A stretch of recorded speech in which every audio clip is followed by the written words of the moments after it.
नमस्कार मित्रांनो, शेतकरी ब्लॉगमध्ये आपलं स्वागत आहे मित्रांनो. तर तुम्ही पाहू शकता, मी आपण रात्रीचं पाणी भरण्यासाठी आलेलो आहे. तर आपल्या गहू पिकाला आपण शेवटचं पाणी देण्यासाठी आलो मित्रांनो. आता आपलं पाणी भरण्याचं काम जे आहे तो एकदम म्हणजे कमी झालेलं आहे असं म्हणजे मित्रांनो. कारण की आज शेवटचं पाणी आपण त्याला भरत आहोत.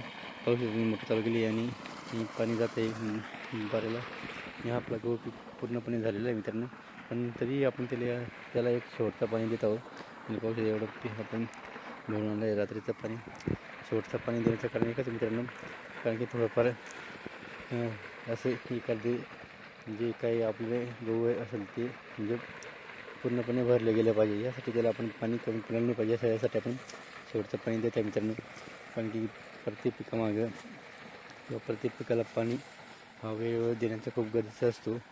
म्हणून आपण त्याला शेवटचं पाणी वेळेवर देत आहोत, जेणेकरून त्याचं थोडंफार राहिलेलं असतं ते पूर्णपणे दाणं भरून जाईल या हिशोबाने आपण आपलं पद्धतीने पाणी देत आहे मित्रांनो.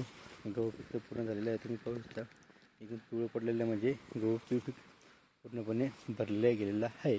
तर आपण आता पुढं काही अडचण नाही आपल्याला पाणी देण्याचं, कारण एकच आहे की शेवटचं पाणी देऊन टाकू, जेणेकरून थोडंफार राहिलेलं असेल तर एखाद अशी बारीक सारीक राहतात ते भरून जातील गव्हाचे दाणे. यासाठी आपण पाणीचं देण्याच्या नियोजन हा एकच मित्रांनो.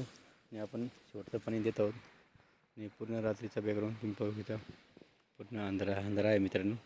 तर असा आपण अंधारामध्ये एक रात्रीचं म्हणजे रात्र दिवस राबतो आपण. या आपल्या पोटाचं अन्न आहे शेवटी गहू पीक मित्रांनो. त्याच्यासाठी खूप कष्ट घ्यावं लागतं शेतकऱ्याला, आणि प्रत्येक पिकामागे शेतकऱ्याचं खूप कष्ट असतात मित्रांनो. व्हिडिओ आवडला तर लाईक शेअर कमेंट नक्की करा आणि आमच्या चॅनलला सबस्क्राईब करा.